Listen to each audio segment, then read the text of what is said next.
وعلى آله وصحبه أجمعين أما بعد আমরা পড়ছিলাম ইমাম ইবনে আবি যায়েদ আল কায়রাওয়ান রাহমাতুল্লাহ আলাইহি এর মুকাদ্দিমা আকীদা সংক্রান্ত তার যে মুকাদ্দিমা ভূমিকা সেটা পড়ছিলাম। আলহামদুলিল্লাহ আমরা কোন জায়গায় পৌঁছছি?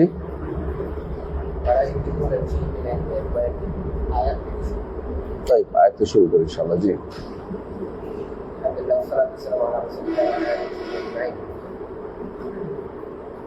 قال الشيخ قوله تعالى ولا يحيطون بشيء من علمه الا بما شاء وسع كرسيه السماوات والارض ولا يؤوده حفظهما وهو العلي العظيم। طيب بسم الله الرحمن الرحيم। শেখ যে দলিল দিচ্ছেন এই বিষয়ে যে ইয়াতাবিরুল মুতাফাক্কিরুনা বিআয়াতিহি ওয়া লা ইয়াতাফাক্কারুনা ফি মাহিয়াতি যাতিহি যে যারা চিন্তা করে চিন্তা আল্লাহর আয়াতে তারা চিন্তা করে। আল্লাহ আয়াত বুঝছেন কোরআনের কারীমের আয়াত অথবা আয়াত কাউনিয়া বা আয়াত শারিয়ার মধ্যে তারা চিন্তা করে, কিন্তু তারা আল্লাহর জাত নিয়ে চিন্তা করে কখনো করে না। কেন করে না? কারণ আল্লাহর জাত নিয়ে চিন্তা করতে নিষেধ করা হয়েছে। আর আল্লাহর জাত নিয়ে চিন্তা করে কোনো সমাধান বের করতে পারবে না, কারণ তাকেও দেখেনি, তার মতো কাউকে দেখেনি এবং চিন্তা করে কিছুই বের করতে পারবে না। সুতরাং তার মতো কোনো এলেম কোনো অর্জন করার কোনো সুযোগ নাই। আল্লাহকে দেখার আল্লাহকে মানে দেখে যে এলেম অর্জন করবে সেটা তো সুযোগ নাই। তো আল্লাহর মতো কাউকে দেখেনি, সুতরাং চিন্তা করে এখানে কোনো লাভ নাই। এখানে আল্লাহ যা বলছে তার সম্পর্কে সেটাই স্বীকৃতি দিতে হবে।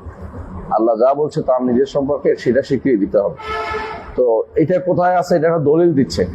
দলিল দিচ্ছে কি ওয়ালা ইউহিতুনা বিশাইইম মিন ইলমিহি, মানুষেরা কেউ তার ব্যাপার তার ইলমের কোনো কুল কিনারা করতে পারবে না, মানে এহাতা করতে পারবে না, তাকে জেনে এহাতা পরিবেশন করতে পারবে না। ইল্লা বিমা শা, তবে যেটা আল্লাহ জানিয়ে দিবেন সেটা। বিমা শা অর্থ যেটা তিনি জানিয়ে দিবেন, যে জানিয়ে দিয়েছেন বান্দাকে, জানিয়ে দিবেন তো আর সামনে আর দিবেন না, কার তো ওহী আসবে না। যেটা জানিয়ে দিয়েছেন নবীর মাধ্যমে সেটাই শুধুমাত্র তারা জানতে পারবে। ওয়াসি'a কুরসিয়ুহুস সামাওয়াতি ওয়াল আরদা, তার কুরসি আসমান সমূহ জমিনকে প্রশস্ত, জমিনের জন্য প্রশস্ত হয়। অর্থ কি? আসমান এবং জমিন, 7 আসমান 7 জমিন সবই তার কুরসির ভিতরে জায়গা। এর অর্থ এই নয় যে আমরা কুরসির ভিতরে আছি, এটা না। মানে কুরসির ভিতরে জায়গা হয়, কুরসি এত বড় যে আসমান এবং জমিন তার ভিতরে জায়গা হয়। কুরসি অনেক বড়, সেটার ভিতরে জায়গা হয়, কুরসি অনেক প্রশস্ত। হাদিসে আসছে যে আসমান এবং জমিন কুরসির ভিতরে যেন 7টি মুদ্রার মতো, এবং কিরকম যেন একটা বিস্তীর্ণ ভূমিতে 7টি মুদ্রা ফেলে রাখে। মরুভূমিতে 7টা মুদ্রা ফেলে দিলে খুঁজে বের করা যেমন এরকম। কুরসি কত বড় আল্লাহ তাআলা। অনেকে আছে কুরসি অর্থ শুধু ইলম করে, এটা একটা বর্ণনায় আসছে, মানলাম এটা বর্ণনায় আসছে, যে বর্ণনায় আসার অর্থ এইটা নয় যে এটা শুদ্ধ। এক, দ্বিতীয় হচ্ছে এই কুরসি অর্থ ইলম নয়, এর প্রমাণ হচ্ছে শুধু ইলম নয়, এটার প্রমাণ হচ্ছে পায়া। কুরসির পায়া না, কুরসির আরশের পায়া। কুরসি হচ্ছে আরশের সামনে রাখা। অন্য বর্ণনায় আসছে, ইবনে আব্বাস রাদিয়াল্লাহু আনহু বর্ণনা, সহিহ বর্ণনা, সেটা হচ্ছে মাওদিউ কদমাইহি।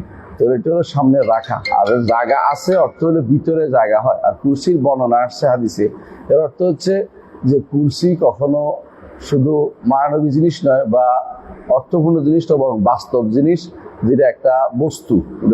এটা কোনো শুধু অর্থপূর্ণ জিনিস নয়, যেটা অর্থ জিনিস নয়, বরং এটা একটা বস্তু, একটা সৃষ্ট জিনিস যেটা দৃশ্যমান। ওয়াসি'a কুরসিয়ুহুস সামাওয়াতি ওয়াল আরদা। এবং হাদিসে আসছে, এখন তো আমাদের কাছে হাদিসে যেগুলি আসছে এগুলি কি আল্লাহ তাআলা আরশের উপরে। কিছু হাদিসে আসছে যে আল্লাহ তাআলা হাশরের দিন তার কুরসিতে আসবে। তাহলে কুরসি তো আসাটাও হাদিসে দ্বারা প্রমাণিত। কুরসি জালাসা আলা রাব্বাল কুরসি বর্ণনায় ব্যবহার আসছে। তাহলে বোঝা গেল কুরসি আলাদা, আরশ আলাদা, এবং কুরসি তে হাশরের দিন তিনি আসবেন। এখন যদি কেউ বলে কুরসি আরশ এক, তাহলে ভুল করবে। আবার যদি বলে কুরসি অর্থ ইলম, আরশ কুরসি মধ্যে দুটাই তারা কেউ দুটাকে এক করে ফেলছে, আর দুটাকে তারা অর্থপূর্ণ জিনিস মনে করে। অর্থপূর্ণ জিনিস বুঝুন তো, যেগুলি মানে মায়ানবী জিনিস বলে আর কি।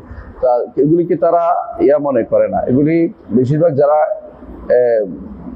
যাদের আকীদাগত বিভ্রান্তি আছে তারা কুরসিকে সৃষ্ট বড় একটি বস্তু যেটার মধ্যে যেটা ভাব বহন করতে হয় এগুলি মনে করতে চায় না। আরশ বহন করতে এটা মনে করে না। আরশের সামনে হচ্ছে কুরসিটা, হাদিস দ্বারা সাব্যস্ত। তাহলে বোঝা গেল যে কুরসিকে সেরকম কিছু মনে করা যাবে না যেটা তারা মনে করছে মানবী জিনিস, এবং কুরসি একটা সৃষ্ট জিনিস যে আরশের সামনে আছে। ওলা ইয়াউদু হিফযুহুমা, আল্লাহ তাআলাকে এই দুইটাকে হেফজ করতে, আসমান এবং জমিনের হেফজ আল্লাহর জন্য কষ্টকর নয়। ওলা হুয়াল আলিয়্যুল আযীম, তিনি সবকিছুর উপরে এবং সবচেয়ে বড়। এটা দিয়ে তিনি বুঝাচ্ছেন যে তোমার যদি চিন্তা বিষয় হয় সর্বোচ্চ, তুমি সৃষ্টির মধ্যে চিন্তা করতে পারবে, কিন্তু স্রষ্টার মধ্যে চিন্তা করে কিছু করতে পারবে না। সৃষ্টির মধ্যে চিন্তা করলেও যে সব সৃষ্টি থেকে কিছু তুমি বের করতে পারবে তা নয়, বরং এটাও যতটুকু গায়েবী জগতে যতটুকু আল্লাহ তার রাসূল জানিয়ে দিয়েছেন অতটুকুর মধ্যেই আমাদের সীমাবদ্ধ থাকতে হবে। চিন্তা করে কোনোদিন এর কোনো কুলকিনারা আমরা করতে পারবো না, কুলকিনারা করতে পারবো না। তবে কুরসির ব্যাপারে কি কি বর্ণনা আসছে আমি আমার রহমান আরশের উপরে পড়েছেন বইতে বিস্তারিত আলোচনা করেছি, এটা দেখে নেবেন ইনশাআল্লাহ। তাই পরে এরপরে العالم الخبير المدبر القدير السميع البصير العليم الكبير। طيب আল আলিম আল খাবির এগুলি আল্লাহর কিছু নাম, এগুলি কি আল্লাহর নাম। আল আলিম আল খাবির দুটেই আল্লাহর নাম, দুটোই আল্লাহর নাম, কোরআন দিয়ে সাব্যস্ত, কোরআন কারীমে সাব্যস্ত আছে। আল মুদাব্বির কি আল্লাহর নাম? না, এটা ইখবার।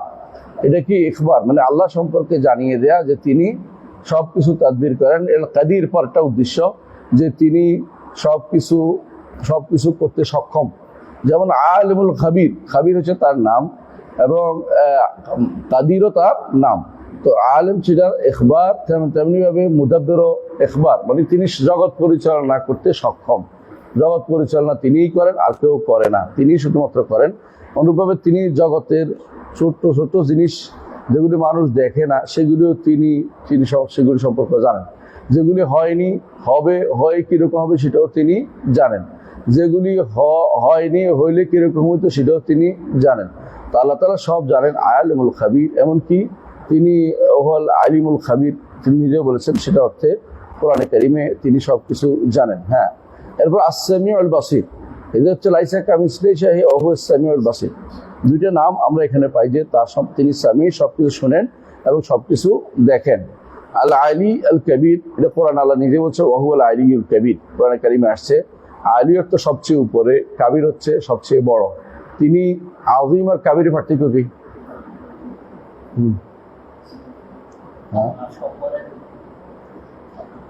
আল কাবির বড়ত্বর দিক থেকে, মানে সবকিছু থেকে তিনি বড়, হলো কাবির। আযীমত হলো সম্মান এবং মর্যাদার দিক থেকেও তিনি বড়, এবং আজমত যেভাবে হোক না কেন তিনি সম্মানের দিক থেকেও বড় এবং বড়ত্বের দিক থেকেও বড়। হ্যাঁ, সর্বদিক থেকে তিনি বড় হচ্ছে আযীম। আর কাবীরত্ব হচ্ছে বড়, অর্থাৎ সবার থেকে তিনি বড়। যেমন অমুক বলি যে এটার থেকে এটা বড়, এই কিন্তু আযীম এমনিতেই সবচেয়ে সম্মানের দিক থেকে তিনি সবচেয়ে বড়, আজমত যেটাকে বলা হয়। তাই ওয়ান্নাহু ফাওকা আরশিহিল মাজিদ বিযাতিহি। হ্যাঁ বলেন। وأنه فوق عرشه المجيد بذاته وهو في كل مكان بعلمه। সুবহানাল্লাহ, আপনি একটু ভালো করে দেখেন, এইটুকু যথেষ্ট আপনার আকীদা শুদ্ধ হওয়ার জন্য। ওয়ান্নাহু ফাওকা আরশিহিল মাজিদ বিযাতিহি, বিযাতিহি শব্দ আছে, তিনি তার সম্মানিত আরশের উপরে আছেন। বিযাতিহি সত্তাগত। আচ্ছা বলেন তো, ইমাম ইবনে আবি যায়েদ আল কায়রাওয়ানি রাহমাতুল্লাহ আলাইহি, মালিকি মাযহাবের ইমাম এবং তিনি ফকিহ, তিনি এই কিতাবটা লিখেছেন ইবনে তাইমিয়ার বহু আগে, ইবনে তাইমিয়ারও প্রায় 300 বছর আগে তিনি এই কিতাবটা লিখেছেন, 300-350 বছর আগে। তো এই যে এই কিতাবটা তিনি লিখেছেন, এখন যদি ইবনে তাইমিয়া শুধুমাত্র বলে আল্লাহকে সত্তার মনে করে দেহবাদী হয়, তো ওনারা কি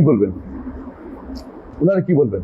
আসলে সবাই যতজনেই আহলে সুন্নাহ ওয়াল জামাতের ইমামরা যুগেই আল্লাহ তাআলাকে ফাওকা আরশিল মাজিদ বিযাতিহি বলতেন। আল্লাহ তাআলা সবসময় তার আরশের উপরে, সম্মানিত আরশের উপরে। তো আল্লাহ তাআলা ফাওকা আরশিল মাজিদ বিযাতিহি, তার সত্তাগতভাবে। এটা আল্লাহ তাআলার উলুকে সাব্যস্ত। উলু আলী আল কবির, উলু কয় প্রকার আমরা বলেছিলাম? 3 প্রকার। অলু কয় প্রকার, উপরে থাকা কয় প্রকার, 3 রকম উপর। আল্লাহর জন্য 3 রকম উপর সাব্যস্ত করতে হবে। আল অলু লিল্লাহ, আল অলু লিল আলিয়িল কাবীর। এটা কার বই?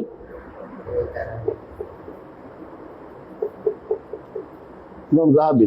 তো আমরা দেখতে পাচ্ছি আল অলু আল মুতলাক, এটা কার জন্য? লিল্লাহ। আল্লাহর জন্য নিরঙ্কুশ উপরে থাকা সাব্যস্ত করতে হবে, সে নিরঙ্কুশ উপরে থাকবে। এটা কিভাবে? 3 ভাবে। একটা হচ্ছে অলুল মাকান,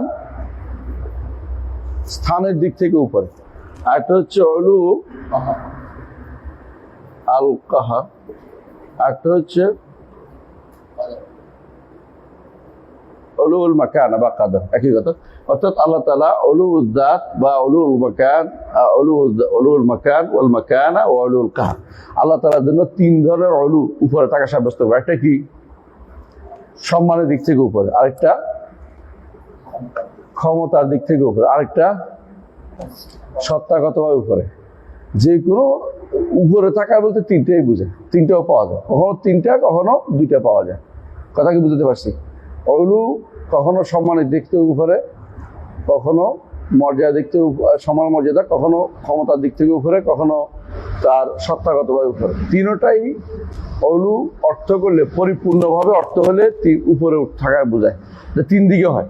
আর যদি কখনো কখনো অলু অর্থ সম্মানের দিক থেকে হয়, কখনো কখনো ক্ষমতার দিক থেকে হয়, এটা দোষের কিছু না। কিন্তু যখন কমপ্লিট অলু যেটা হবে, কমপ্লিট সর্বদিক থেকে, এটা হলো অলুল মাকানাকে অবশ্যই সাব্যস্ত করবে। এই জন্য আল্লাহ তাআলা তিনি মর্যাদার দিক থেকে উপরে, এবং তিনি ক্ষমতার দিক থেকে উপরে, এবং তিনি বাস্তব সত্তাগতভাবেও তিনি উপরে, অবস্থানগতভাবে তিনি উপরে। এটাকে কেউ অস্বীকার করলে সে কিন্তু পুরোপুরি আল্লাহ তাআলাকে স্বীকার করেনি, আল্লাহ তাআলার মর্যাদা তাই দেয়নি। মা কাদারুল্লাহ হাক্কা কাদরিহি, আল্লাহ তাআলা সঠিক মর্যাদা দিতে পারেনি। এই জন্য আল্লাহ তাআলা যে তিনি তার আরশের উপরে, এটার উপরে আলফ দলিল আছে, 1000 দলিল আছে। এটার উপরে ইমামরা বই লিখেছেন। এদের মধ্যে 2টা বইয়ের নাম বলতে পারবেন? 1 নম্বর তো 1 নম্বর থেকে আসেন। প্রথমেই এটার উপরে বই লিখছে ইমাম ইবনে আবি শাইবা, তাই না? কি লিখেছেন ইবনে আবি শাইবা? ইমাম ইবনে আবি শাইবা বই আছে, কিতাবুল আরশ, আল আরশ। হ্যাঁ, যাহাবীর একটা আছে, ওনারও আছে। হ্যাঁ, মানে একই নামে অনেকের কিতাব আছে। হ্যাঁ, তারপর আসলে ইসবাতু উলুল আল আরশি ইমাম ইবনে কুদামা আছে একটা, ইবনে কুদামার একটা আছে। আবার উলুল পরে ইমাম যাহাবীর আছে। আরেকটা নাম আছে কি আল আরশ, 2টা নাম, 2টা বই আছে, 2টা বই আছে কিতাবুল আরশ। আর তার আরেকটা বই আছে, এটার মধ্যে আল আরবাঈন, সেখানের মধ্যেও তিনি আনছেন বিস্তারিত। আবার ইমাম ইবনুল কাইয়িমের একটা বই আছে, নাম বলুন তো? ইজতিমাউল জুয়ুশুল ইসলামিয়া আলা গাজওয়িল মুআত্তালাতিল জাহমিয়া। এই বইটা পুরোটাই অলুর উপরে। ইজতিমাউল জুয়ুশুল ইসলামিয়া আলা গাজওয়িল মুআত্তালাতিল জাহমিয়া আছে, আপনাদের নিচে আছে মনে হয়, বইটা নিচে আছে, বইটা পড়বেন। ইজতিমাউল জুয়ুশুল ইসলামিয়া আলা গাজওয়িল মুআত্তালাতিল জাহমিয়া নিচে আছে, বইটা পড়ে নেবেন। ইবনুল কাইয়িমের আর কি বই আছে এটাতে? আর কোনো বইতে আলোচনা করছেন? হ্যাঁ, ইবনে কাইয়িম তার এই বিষয়টা বিস্তারিত সাওয়াতুল মুরসালাতে করছেন। আর একটা বই আছে 3 নম্বর, সেটি তিনি তাহজিবুস সুনানের মধ্যে আলোচনা করেছেন বিস্তারিত। এটা ইমাম মুনজিরীর এটার মধ্যে আলোচনা করেছেন। আরেকজনের বই লিখছে, বলেন? ইমাম ইবনে আব্দুল হাদি, ইবনে তাইমিয়ার ছাত্র, তিনি লিখেছেন যে ইস্তাউল্লাহ আলা আরশ, আলাল আরশ, এটা একটা বই আছে তার, সেটাতে তিনি বিস্তারিত বিষয় দলিল দিয়ে আলোচনা করেছেন। আল উলুর উপরে আর ইসবাত সিফাতুল উলু যেটা বলছিলাম, ইবনে কুদাম আল মাকদিসির আছে, এটা তো আগে বলেছি। আর কার বই আছে এটাতে? ইবনে তাইমিয়ার বই আছে। ইবনে তাইমিয়া বিস্তারিত লিখেছেন তার বিভিন্ন গ্রন্থে। তবে ইসবাত সিফাতুল উলু অনেকেই বই লিখেছেন, এর আগে পরে অনেকেই লিখেছেন। কারণ এটা আসলে লিখতে হয়েছে কেন, যখন এটাকে যারা রদ আসছে তখন, এর আগে তো লেখার জরুরত হয়েছিল। আচ্ছা, লেখে কখন? বই লেখে কখন? কিছু আছে, আচ্ছা, যখন ফিকার কিতাব যখন লিখতে হয়েছে কেন, মানুষের মধ্যে হিম্মা আলিয়া কমে গেছে, মানুষ তার জন্য আলাদা করে দিতে হয়েছে।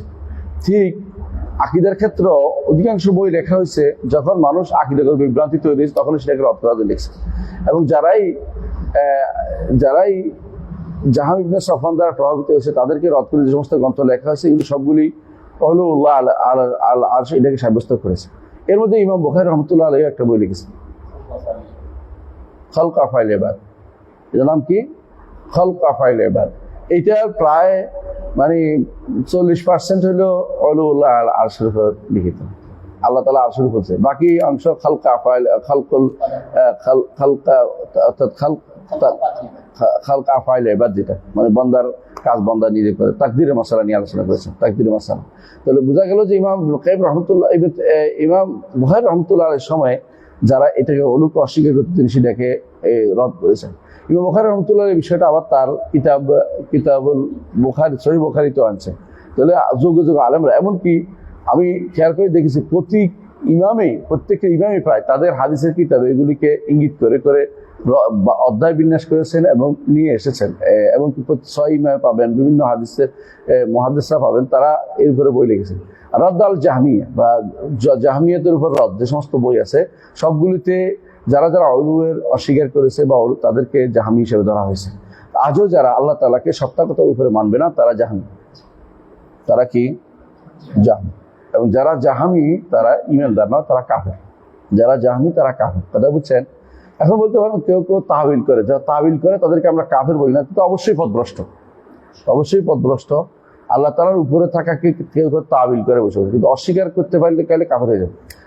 তাহবিল করে বিভিন্ন শব্দ দিয়ে, এটা নিয়ে হাদিস নিয়ে ওইটা অর্থবেশ খুঁজতে থাকে। সুবহানাল্লাহ, আমি আশ্চর্য হয়েছি যে একজনে আমার রদ করতে যেয়ে কি লিখ জানেন?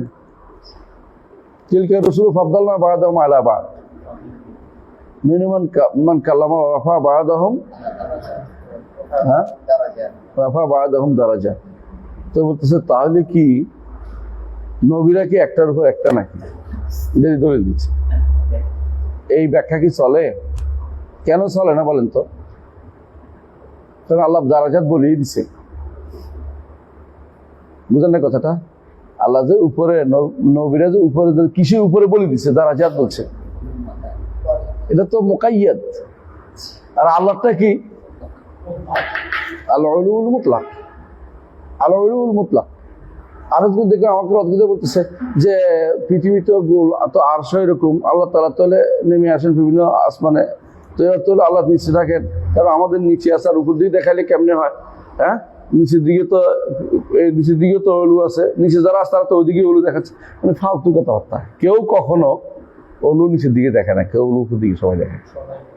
পৃথিবী এমন ভাবে আল্লাহ তাআলা সৃষ্টি করেছেন, মানুষগুলো যেখানে থাকুক অলু একটাই, অলু নিচের দিকে নয় না কোনোদিন, কথা বলছে। এটা এমন হচ্ছে, কারণ কখন যে নিচে নামছে সেটা কেউ বলতে পারে। সবাইদের জন্য অলু ওইটা, উপরের দিকে অলু, ওরাও দেখাচ্ছে অলু ওইটা, কথা বলতে। কারণ আপনার কাছে কোন এমন নয় যে হঠাৎ করে বাঁক দিয়ে গেছে পৃথিবীতে, ওখানে নিচে নামে গেছে, এটা না।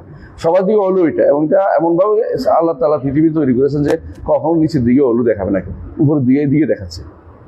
ওটা এরকম নয় যে লটকে রয়েছে, কেউ পা উপরের দিকে মাথা নিচের দিকে, এরকম কেউ নাই। সবার পা নিচে মাথা উপর, পৃথিবী এমন ভাবে আছে। এই জাতীয় কথাগুলো যারা বলে এরা হচ্ছে নিজের আকলকে খাটাচ্ছে, সরাসরি নষ্ট থাকার পরেও আকল খাটানোর চিন্তা ভাবনা করছে। মানে আল্লাহ তাআলাকে সবসময় বলতে হবে কি?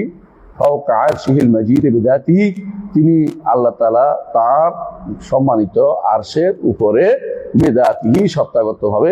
এখানে সত্তাগত শব্দটা কেন উল্লেখ করতে হবে?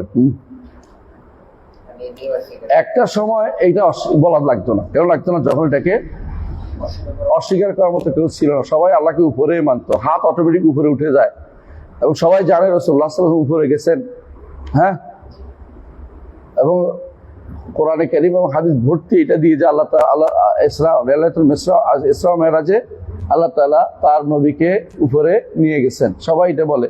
হ্যাঁ, কোরআনে কারীমে আল্লাহ তাআলা এটাই বলেছেন, হাদিসেও এটাই আসছে, এবং সবাই এটাই মনে করে বার রাফাহুল্লাহ ইলাইহি, কাকে আল্লাহ তো উপরে উঠেছেন।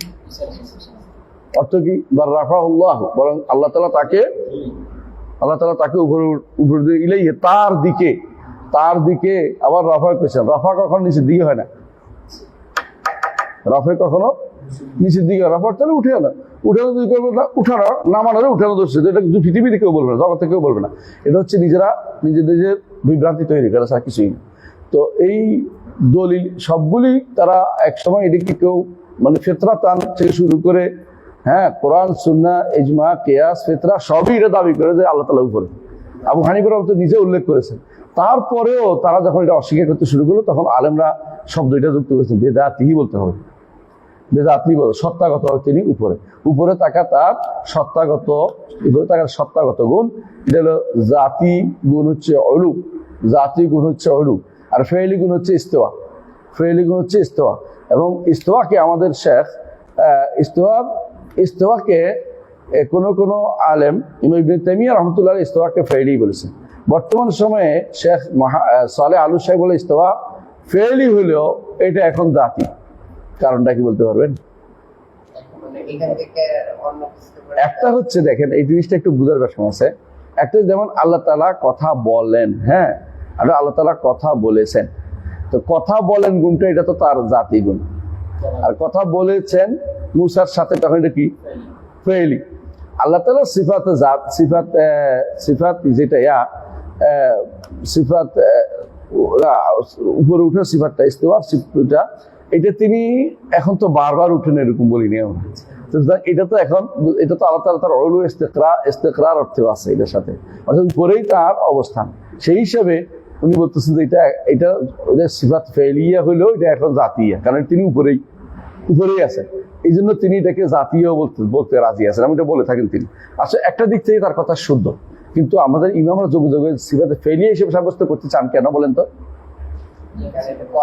মানে এই জায়গাটাই মতভেদের জায়গা, এর বেশি বড় মতভেদের জায়গা। সবাই সবচেয়ে বেশি মতভেদ কোন জায়গায় করে? ফেইলিয়া জায়গাতে। ফেইলিয়াকে কেউ সাব্যস্ত করে না, এই জন্য তারা এটাকে স্পেশালি উল্লেখ করে। আল্লাহ তাআলার জন্য সিফাতে জাতিয়া কিছু কিছু অনেকে স্বীকার করে, এবং মুতাকাদ্দিমিন আশায়াদের যারা আগে ছিল, মানে প্রাচীন, যেমন বাকিলানি শহরের আগে যারা, এরা কিন্তু আল্লাহকে উলু উদ্দাত সাব্যস্ত করতো, আল্লাহ সত্তাগত উপর সাব্যস্ত করতো, এবং তারা আল্লাহর সিফাত জাতিয়া খাবারিয়া গুলিও সাব্যস্ত করতো, যে আল্লাহর চেহারা আছে, তার হাত আছে, তার পা আছে, সব সাব্যস্ত করতো। তাদের সমস্যা ছিল তার আল্লাহ তাআলার জন্য সিফাত ফেইলিয়া সাব্যস্ত করতো না। এই জন্য আমাদের ওলামারা এটা দিয়ে দলিল দেন, এটা সিফাতে অবশ্যই ফেইলিয়া, তবে এটা জাতিয়ার পর্যায়ে, কারণ তিনি এখন উপরেই। এমন নয় যে তিনি যখন ইচ্ছা তখন উপরে থাকেন, তখন নিচে নামের কথা এরকম বলা যাবে না, বরং তিনি উপরে। তিনি যখন নিকট আসমানে নেমে আসেন, তখন আমরা বেজাতিহি বলি না, সত্তাগত শব্দটা বলি না, তবে হাকিকাতান তিনি নাজিল হন। সত্তাগত বলি না কেন? কারণ এটা কোনো বর্ণনায় আসে নাই বা ইমামরাও বলে নাই, বুঝে আসছে কথাটা। তবে তিনি সত্যি সত্যি তিনি নেমে আসেন, নেমে আসার ধরন জানি না আমরা, কারণ এই জন্য আমরা জাতিহি গায়ের জাতি কিছু বলি না।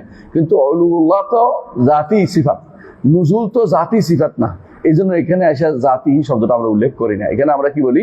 আল্লাহ তাআলা নেমে আসেন। এখানে কিভাবে নামে আসেন এটা বলি না, অথবা সত্তাগত বা অসত্তাগত বাদে এই জাতীয় কথা, অতিরিক্ত কথা আমরা উল্লেখ করি না। এটা উল্লেখ করার অর্থ হচ্ছে নিজেকে একটা বিপদে ফেলা, এর অর্থ হচ্ছে আপনি ধীরে ধীরে কি চলে যাচ্ছেন? ধরন নির্ধারণে চলে যাবেন। কিন্তু আল্লাহ তাআলা উপরে থাকাটা তার সত্তাগত গুণ, সত্তাগত গুণ, কারণ এটা উল্লেখ করতে হবে তিনি সত্তাগত ভাবে উপরে, সত্তাগত উপরে। অনেকে বলে যে সত্তাগত কোথায় পাইছেন? আমরা এটাই বলতেছি, এটা ইজমা আস সালাফ, যে অলু, এটাকে অলুল মুতলাক ধরতে হবে, আর অলুল মুতলাকের মধ্যে তিনটা অলু সাব্যস্ত করতে হবে। এবং এর কারণে হচ্ছে কোরআন এবং হাদিসের সমস্ত নস আছে, সেগুলো সবগুলিতে আপনি দেখবেন যে কোথাও বলা হচ্ছে কি, কোথাও কি বলা হচ্ছে? কোথাও বলা হচ্ছে যে তার কাছে উঠে যায়, বুঝে আসছে, বা রফা করা হয়। কোথাও বলা হচ্ছে তার কাছ থেকে নেমে আসে, খেয়াল করেন। কোথাও এইভাবে, যেগুলি এইভাবে আসছে, কোথাও বলা হচ্ছে যে তিনি এই আয়াত নাজিল করেন, কিন্তু কোথাও বলা হচ্ছে তার কাছ থেকে তো রহমত নাজিল হয়। সবই কিন্তু বোঝা যাচ্ছে তিনি উপরে, নিচে যাওয়ার কোনো সুযোগ নাই। হ্যাঁ, মিনাস সামাইল আরদ, মিনাস সামায় বলা হচ্ছে তাদবীরের উপর থেকে।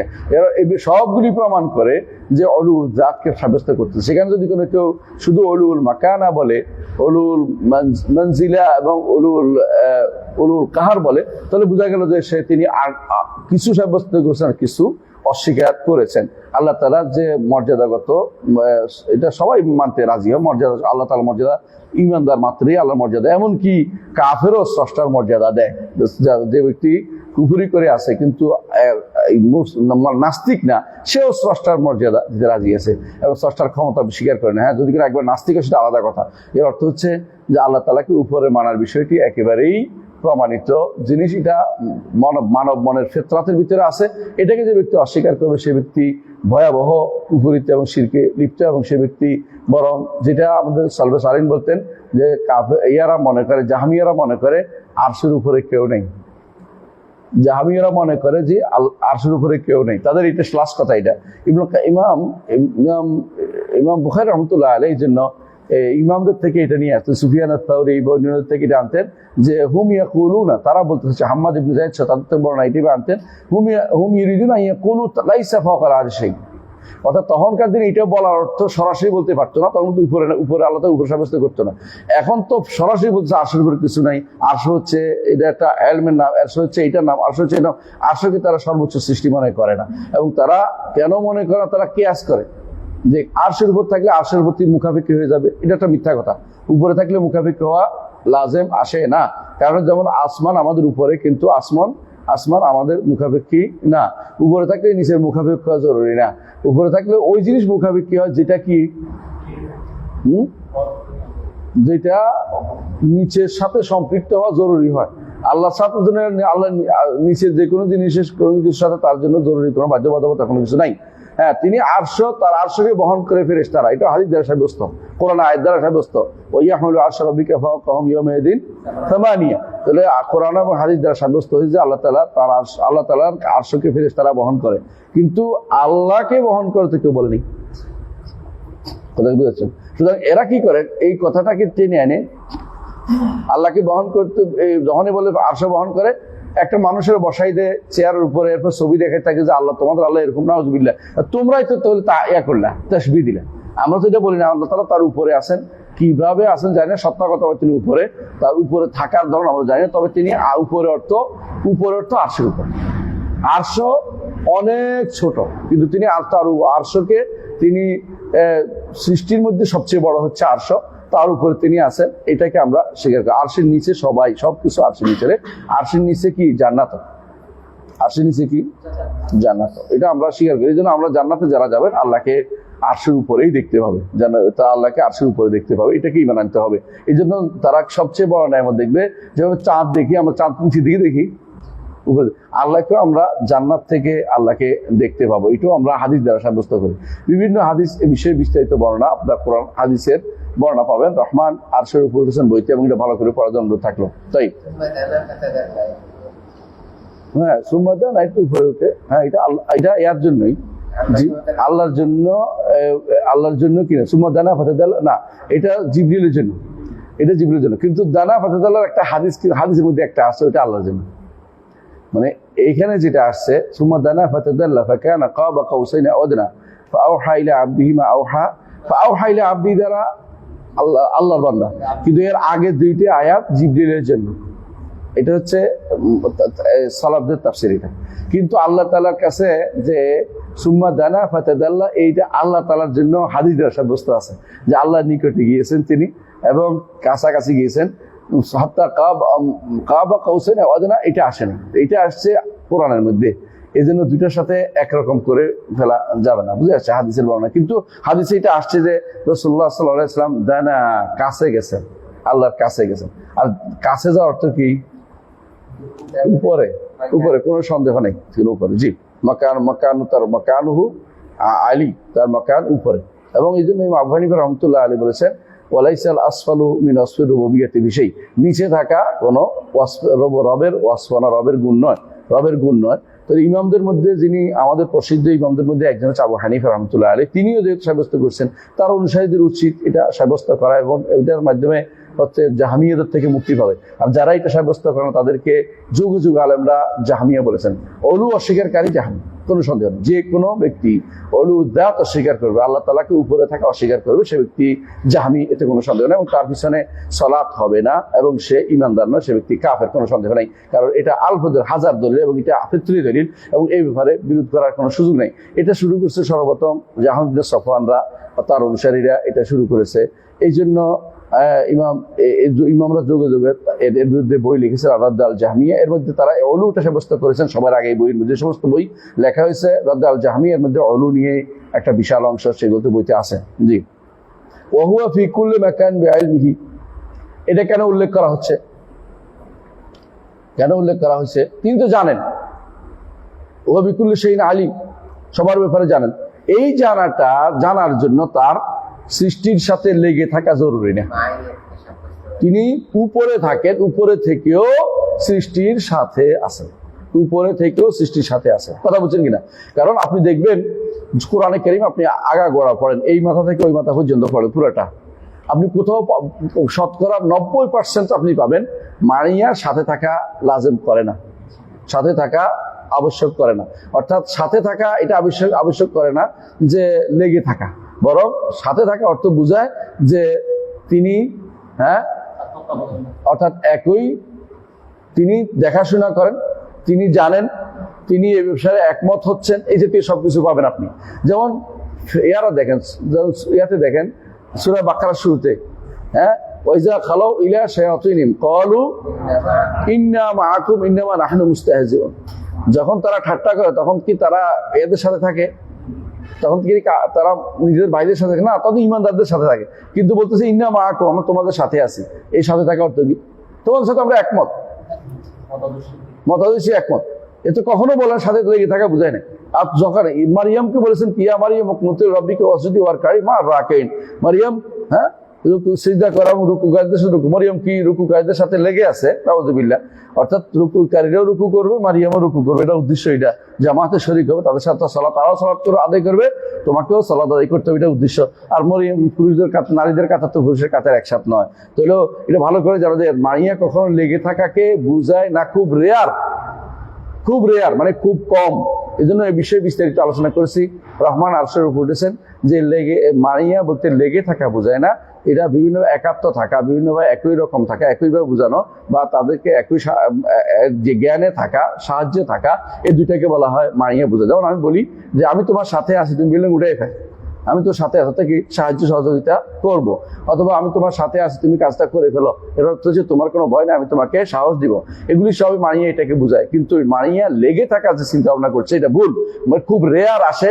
এবং এটাও দেখেন অনেকেই বলে আমরা সফর করেছি, চাঁদও আমাদের সাথে গেছে। চাঁদ কি আপনার সাথে লেগে আছে? কখনো না। দুনিয়ার সবাই এটা ভালো করে বুঝে। এর অর্থ হচ্ছে যারা এরকম কথাগুলি বলে তারা না জেনে কথা বলে, যে মারিয়া অর্থ লেগে থাকা যখন বলবে তখন তার বিভ্রান্তি আসছে। এই জন্য তিনি এটাকে ভেঙে দেওয়ার জন্য বলছেন যে অনেকে হয়তো মনে করতে পারে যে আমরা তাবিল করতেছি, কোনটা তাবিল করতেছি? মারিয়া তাবিল করতেছি, এটা ভুল। মারিয়া তাবিল না, আমাদেরটাই অর্থ শুদ্ধ, তোমাদেরটা হচ্ছে বিরল অর্থ। ওইটা বিরল অর্থ নিয়ে তোমরা ওই সব জায়গাতে এটা ফিট করতে পারবা না। সব বিরল অর্থটাকে যে কোনো জায়গাতে লাগিয়ে দেওয়ার ক্ষমতা রাখে না। এর বিপরীতে যে যদি উপরে থাকা হচ্ছে সাধারণ অর্থ, এর ভিন্ন অর্থ হচ্ছে ভিন্ন একটা এক একটা আংশিক অর্থ হচ্ছে সম্মানের দিক থেকে উপরে থাকা, অথবা ক্ষমতার দিক থেকে উপরে থাকা, এটা হচ্ছে আংশিক অর্থ। আর যখন উলুল মুতলাক হয়, সর্বদিক থেকে উপরে অর্থ, তখন সবার আগে অর্থ হয় তিনি সত্তাগতভাবে তিনি উপরে। আর আল্লাহ তাআলা তিনি সাথে থাকার অর্থ, যখন বান্দার সাথে থাকার অর্থ, যদি ঈমানদার হয় তার সাথে থাকার অর্থ কি? সাহায্য সহযোগিতা। আরো সাহায্য সহযোগিতা ছাড়াও আরো একটাও সাথে থাকি, এটাও শুদ্ধ, যে আমি তোমার অবস্থা জানিও এবং তোমার উপরে তোমার সাহায্য, তোমাকে তোমার অবস্থা জানি, তোমাকে দেখছি, এটাও হয়। ইন্নানি মাআকুমা আসমাউ আরা। ফেরাউনের দরবারে পাঠানোর সময় আল্লাহ তাআলা বলছেন কাকে? মুসা এবং হারুনকে, আমি তোমাদের দুজনের সাথে আছি। কিভাবে? আসমাউ আরা, দেখি এবং শুনি। সাথে থাকার অর্থ লেগে থাকা। এই জন্য কোরআনে কারিমে এইভাবে আসে নাই, রেয়ার জায়গাতে আসছে, যেখানে সৃষ্টির ব্যাপারে এটা আসে, স্রষ্টার ব্যাপারে এটা আসে নাই কোথাও। তো তাহলে কেন সাইয়াহদিন এর পথ দেখাবে? এই জন্য তাহলে বোঝা গেল যে লেগে থাকার অর্থটা হচ্ছে ইলমের মাধ্যমে, সাথে থাকার অর্থ ইলমের মাধ্যমে। এটা হচ্ছে বিশুদ্ধতম অর্থ। ইলম এবং কি আরেকটা কি? ইলম এবং কুদরা, এবং আরেকটা হলো নুসরা, তাই না? তাইদ ও নুসরা। এটা হলো ইমানদারদের জন্য অতিরিক্ত কেন বলছি? যে ওইটা ইমানদারদের জন্য আছে। ইমানদারদেরকে আল্লাহ দেখেন এবং শুনেন। সাথে অতিরিক্ত কি সাব্যস্ত করতে হবে? তিনি সাহায্য করেন। এই জন্য কোরআনের আয়াতগুলি যখনই যেখানে আল্লাহ তাআলার সাথের কথা আসছে, সেখানে আপনি দেখবেন আগে পিছিয়ে কোথাও না কোথাও উল্লেখ আছে যে তিনি ইলমের মাধ্যমে অথবা দেখার মাধ্যমে। যেমন কোরআনে কারিমে আল্লাহ তাআলা কি বলেছেন দেখেন, ওয়া হুয়া মাআকুম আইনামা কুনতুম আল্লাহু বিমা, দেখছেন তার মালুনা বাসির না খাবির? হাবির সাহেব বাসির, বাসে মানে কি আমি দেখছি, বুঝছেন তো? আগের আয়াতের শুরুতে কিন্তু ইলমের কথা আসছে, অর্থাৎ আয়াতের শুরুতেই, আয়াতের শুরুতে ইলমের কথা আসছে। তাহলে বোঝা গেল যে ইলম এবং বাস দেখা দুটেই মাঝখানে আল্লাহ তাআলা উল্লেখ করেছেন, তিনি সাথে আছেন। সুতরাং আপনি এটাকে অন্যদিকে তাবিল করার কোনো সুযোগ নেই, এটা আয়াতের মধ্যে উল্লেখ, এটাকে বলা হয় কারিনা। কারিনা লফজিয়া, শব্দগত কারিনা, যেটা উল্লেখ বুঝাই দিচ্ছে কি জিনিস। তো আপনি এখানে তাবিল, আমাদের তাবিলের কোনো কিছুই বলতে পারেন না যে আমরা কেন তাবিল করি না আমরা এটাকে। কারণ তাবিল করলে বুঝলেন তাবিল কারণ হচ্ছে যে মূল অর্থ করা যায় না, সেখানে তাবিল করতে হয়। আমরা এখানে মূল অর্থ করতে করছি, আয়াতের মধ্যে উল্লেখ আছে এটা। ইমাম আহমদ ইবনে হাম্বল এই দলিলটাই দিয়েছেন, যখন তাকে বলে যে আপনি যে এখানে তাবিল করেন, আমি তাবিল করি না, আয়াতের শুরুতে পড়ো ইলম আছে, শেষে দেখো ইলম আছে, মাঝখানে তুমি এটাকে অন্য অর্থ নিয়ে যাচ্ছ কেন? আছে না ওয়াল আউয়ালু, আয়াতটা কি? মা ইয়াকুনু মিন নাজওয়া, আয়াত আলাম তারা আন্নাল্লাহ ইয়ালামু মা ফিস সামাওয়াতি ওয়া মা ফিল আরদ। আলাম তারা আল্লাহ ইয়ালাম, খেয়াল করছেন? মা ইয়াকুনু মিন নাজওয়া সালাতিল্লাহি ওয়া রাহমাতুল্লাহি খামসা ওয়া মাআকুম আইনামা কুনতুম আল্লাহু তাআমালুন বাসীর। আয়াতের শুরুতে ইলম, শেষে কি? বাসীর। মাঝখানে তাহলে দেখা এবং জ্ঞানের দিক থেকে আল্লাহ উপরে সাথে থাকা, এটা স্পষ্ট বুঝে। তারপরেও যদি কেউ বলে তাবিল করতে চলে, সে ইলমের দিক থেকে কখনো আয়াতের অর্থও বুঝে নাই, এবং সে বুঝেই নাই যে আল্লাহ তাআলা আয়াতের মানে ইখতিরানি কি অর্থ হয়, এটাও তার জ্ঞান নাই। এটা হলো বিভ্রান্তি ছাড়া কিছুই না। কথা বুঝতে পারছি? জি। এরপরে কি? খালাকাল ইনসানা ওয়া ইয়ালামু মা তুওয়াসবিহু বিহি নাফসুহু ওয়া হুয়া আকরাবু ইলাইহি মিন হাবলিল ওয়ারিদ। দাঁড়ান, খালাকাল ইনসানা ওয়া ইয়ালামু মা তুওয়াসবিহু বিহি নাফসুহু, ইলমের কথা বলছেন, বুঝছেন তো? অর্থাৎ আল্লাহ তাআলা তিনি জানেন, বান্দাকে সৃষ্টি করেছেন, তার বান্দার অন্তরের ভিতরে নাফসুহু, তার অন্তরের ভিতরে যে সমস্ত ওয়াসওয়াসা আসবে সেটা কি, সেটা সম্পর্কেও তিনি জানেন। কিছু কিছু মানুষ আছে, হঠাৎ করে দেখি যে আল্লাহ তাআলা নফসকে অর্থ অনুবাদ করতে সত্তা। নফস সব জায়গায় সত্তা হয় না, নফস কখনো কখনো আত্মা হয়, কখনো সত্তাও হয়। কথাই বুঝতে পারছি? মানুষের জন্য নফস কখনো সত্তা, কখনো আত্মা। আল্লাহর জন্য যখন নফস হবে, সবসময় অর্থ হবে সত্তা। খেয়াল করেন জিনিসটা, তাহলে বুঝতে হবে, এইভাবে অর্থ করতে হবে। আল্লাহ তাআলা খালাকাল ইনসান, মানুষ যে সৃষ্টি করেছেন, ইয়ালামু মা তুওয়াসবিহু বিহি নাফসুহু, মানুষের অন্তরে যে সমস্ত ওয়াসওয়াসা আসে সে ব্যাপারে আল্লাহ ভালো জানেন, আল্লাহ ভালো জানেন। ইয়ালাম, তিনি জানেন। তো সুতরাং এখানে নফস বলতে কি বুঝাচ্ছে? মনের মধ্যে, তার মনের ভিতরে। এখানে জাত শুধু উদ্দেশ্য না, মানুষের মনের ভিতরে যা আসে ওয়াসওয়াসা মনের ভিতরে আসে। ওয়াসওয়াসা জাতের মধ্যে না, ওয়াসওয়াসা নফসের মধ্যে আসে, আত্মার মধ্যে আসে। প্রথমেই মনের মধ্যে আসে ওয়াসওয়াসা, ওইটার নাম যেটা মনের মধ্যে আসে। সত্তার মধ্যে কোথায় ওয়াসওয়াসা আসে না, ওয়াসওয়াসা আসে কোথায়? মনের মধ্যে। সুতরাং নফস তো সব জায়গাতে সত্তা করা যাবে না। অনেকে এটা ভুল করছে, দেখছেন না? অনেকে ফেসবুক গরম করে ফেলছে লিখে, আমি তো দেই না, কারণ যখন আয়াত, এটা বিরোধী এলমি কোনো বিষয় না, সে নিজে এলম দাবি করছে। অনেকে আছে এলমের বর্জের লোক না, নিজে ডাক্তার হয়ে আসে, কিন্তু এলমি মজলিসের জবাব দেওয়ার জন্য খুব ব্যস্ত হয়ে পড়ে। তিনি অনেক খেদমত করছেন, স্বীকার করি, তাই বলে নিজে যেটা জানে না এটা উত্তর না দেওয়া উচিত। বরং নফস কখনো কি বুঝায়? সত্তা, কখনো আত্মা। মানুষের জন্য আত্মা এবং সত্তা দুটোই বুঝায় কখনো কখনো, কিন্তু আল্লাহর জন্য সবসময় কি যাবে? কি তার সত্তাকে বুঝাবে। কারণ আল্লাহ তাআলার জন্য নফস আলাদা কোনো গুণ উল্লেখ করা হবে না। নফস বলতে আল্লাহ তাআলার সত্য বোঝে। ইমাম বুখারী রাহমাতুল্লাহ আলাইহি তার কিতাবুত তাওহীদে বিস্তারিত আলোচনা করেছেন। সুবহানাল্লাহ, বিস্তারিত এটা আনসার কেন? কারণ সেখানে তিনি আল্লাহকে কি শাই বলা যাবে কিনা, আল্লাহকে শখস বলা যাবে কিনা, আল্লাহকে নফস বলা যাবে কিনা, আল্লাহ জাত বলা যাবে কিনা, এগুলো সবগুলি আনছে। কারণ এগুলি হচ্ছে মুতাকাল্লিমিনরা এগুলি নিয়ে বাড়াবাড়ি করে, সেজন্য তিনি যেগুলো বলা যাবে এগুলি নিয়ে আসছেন, যেগুলি বলা যাবে না সেগুলিও নিয়ে আসছেন, বোঝানোর জন্য যে এগুলি কখন বলা যাবে আর কখন বলা যাবে না, তিনি সেটা উল্লেখ করেছেন। এবং তিনি দেখিয়েছেন যে জাতটা আল্লাহর জন্য ব্যবহার করা হয়, লা মুশাহাতা ফিল ইসতিলাহ। কিন্তু সমস্যা হচ্ছে জাতটা মূলত মুদাফ হয়, মুদাফিলে হয় না। মুদাফিলে বুঝেন নাই না? যেমন জু মাল, বুঝেন? জু মাল অর্থ কি? সম্পদওয়ালা। জু মাল অর্থ মালওয়ালা। তো এখানে মালওয়ালাটা কি মালের সম্বন্ধীয় পদ না? মানে প্রথম ওটা জু, এমনকি আমি শুধু জু বললে কিছু বোঝা যায়? জু মাল বললে বোঝা যায় সম্পদওয়ালা। এখন কেউ দিবে আল্লাহকে জাত তৈল জুর মুআন্নাস, সন্দেহ আছে? জাত আল ইয়েমিন ও জাত আল শিমাল কোরআনে আছে না? তো জাত আল ইয়েমিন কেউ যদি বলে জাতকে সত্তা ধরে হইব না, তো ইয়ামিন দিক, তাই না? জাতাল ইয়ামিন নুকাল্লিবুহুম জাতাল ইয়ামিন জাতাশ শিমাল, ডান দিকে বাম দিকে, এটা হলো জানের বামের সব দিকে। এখানে তো জাত তো কোনো সত্তা না, এটা হলো মুজাফ ইলাইহি, মুজাফ। কিন্তু যখন আযাব বলবে কেউ আল্লাহকে, তখন অর্থ কি বুঝে? তো এটা ইয়া বানাই ফেলছে, সত্তা বানাই ফেলছে। এই জন্য ইমাম বুখারী রাহমাতুল্লাহ এটা নিয়ে আসছেন যে দলিল হিসেবে, ওয়াযাকা ফি যাতিল ইলাহি ওয়া ইন ইয়াসা ইউবারাক আলা আওসাল শিলবিল মুমাজ্জাই ওয়ালাস্তু উবালি হিনা উক্তালু মুসলিমান, আও নিবর্ণ আসছে ওমা উবালি হিনা উক্তালু মুসলিমান আলা আইয়ি শাক্কিন কানা লিল্লাহি মাসরাই ওয়াযাকা ফি যাতিল ইলাহি ওয়া ইন ইয়াশা ইউবারাক আলা আওসাল শিলবিল মুমাজ্জাই। এটা হলো বুখারীর, এবার বুখারীর বর্ণনা। এখানে দেখবেন সব জায়গাতেই ওয়াযাকা ফি যাতিল ইলাহি বলছে, বুখারী এইভাবে আনছে বোঝানোর জন্য। জাত শব্দটি আগে এটাকে সরাসরি আযাত বলা হতো না, আলিফ লাম ঢুকার কোনো কারণে নাই। মুজাফর আলিফ লাম ঢুকে আবার হজব করলে আপনার মোটেই ঢুকবে না, কিন্তু এরা কিন্তু ঢুকাইছে কেন? বোঝানোর জন্য, সত্তা বোঝাবে। উনি কিন্তু সরাসরি বিরোধিতা করে নাই, তিনি নস দিয়ে বুঝাচ্ছেন যে আসলে তোমরা যেটা ব্যবহার করতেছো এটা তো কি আছে, সমস্যা আছে। আমরা শুধু ইসতিলাহের কারণে মেনে নিচ্ছি জাত বলাটা, কিন্তু আল্লাহর জন্য জাত নয়, তার জন্য আল কোরআনে কারীম যেটা আসছে দেখি সেই আসছে। আর কি আসছে? শখস, হাদিসে আর শখস আসছে এবং নফস আসছে, এগুলি সবে সত্তা বোঝানোর জন্য আসছে, এগুলি ব্যবহার করা উচিত। তো আলা কুল্লি হাল আমরা যে বলতে চাচ্ছি যে খালাক ওই নফস অর্থ কি বোঝাবে? তাহলে আল্লাহ তাআলা যদি মানুষের জন্য হয় তাহলে এইখানে অর্থ হবে আত্মা। নফস তো সব জায়গায় সত্তা বুঝাবে না, আর রূহ সব জায়গায় কি বুঝাবে? আত্মা বুঝাবে। রূহ কোনোদিন সত্তাকে বুঝায় না, বুঝেন তো? এই জন্য জাত রূহ হলো, অর্থাৎ কি যে কোনো ফি করলে জাতে রূহ, জাওয়াতুল আরওয়াহ বলে, হ্যাঁ, রূহ আল্লাহ, রূহ আল্লাহ। খেয়াল করেন জিনিসটা।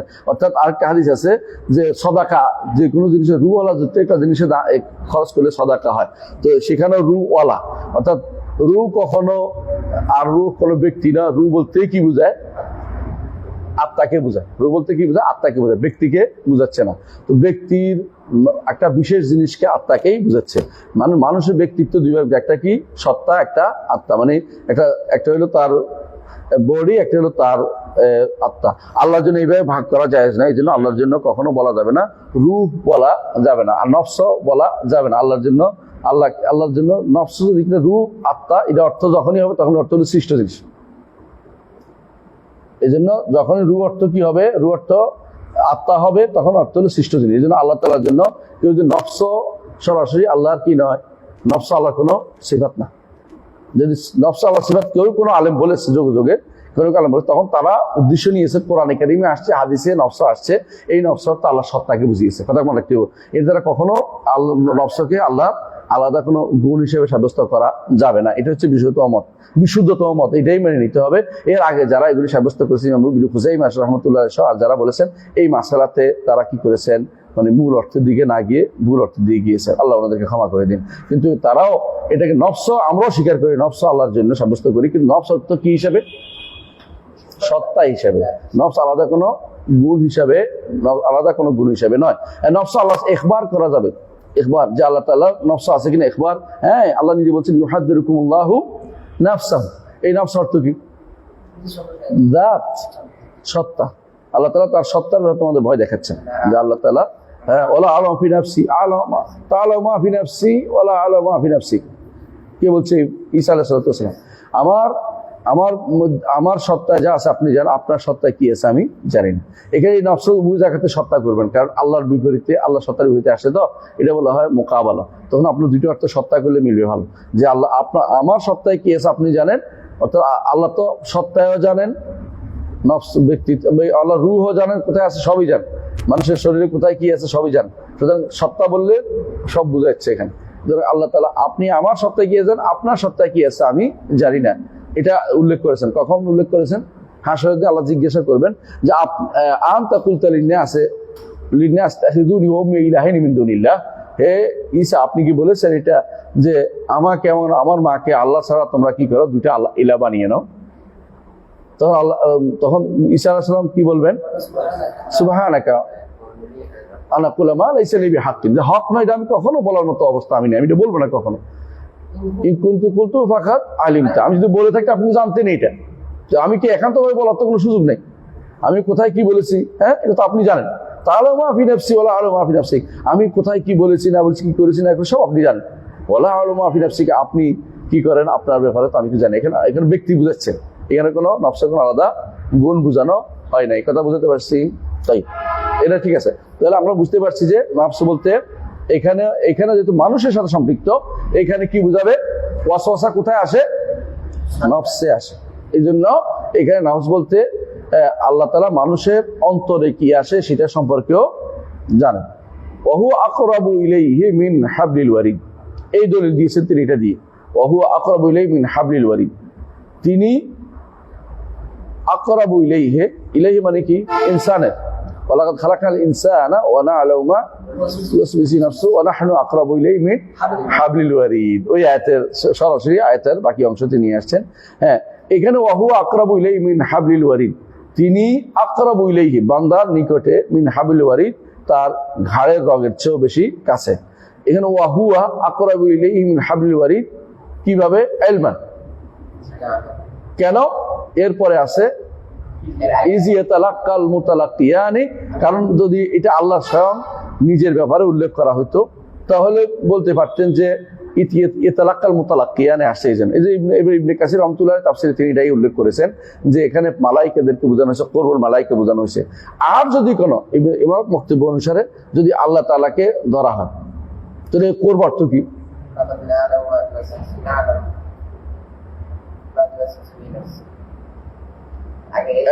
এলমের কথা আগে আসছে, এলমের কথা আগে আসছে।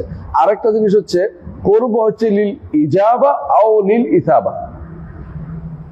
আল্লাহ তাআলা কর্বের আরেকটা পর্যায়ে আছে। আল্লাহ তাআলা কর্ব কখনো আম্মাকে সাব্যস্ত করে না। আল্লাহ তাআলা কর্ব বেশিরভাগ মতে কর্ব হচ্ছে খাসা। এই খাসাটা হয় লিল ইসাবা আও লিল ইজাবা, অর্থাৎ কাছে থাকা, আল্লাহ তাআলা কাছে থাকার হলো সাড়া দেওয়ার জন্য। ওই যে সালাকা ইবাদি আন্নি ফাইনি করিবুন উজিবু দাওয়াত দেয় যে দান, উজিবুর জন্য হচ্ছে করিবুন, কারণ হচ্ছে উজিবু ইজাবা।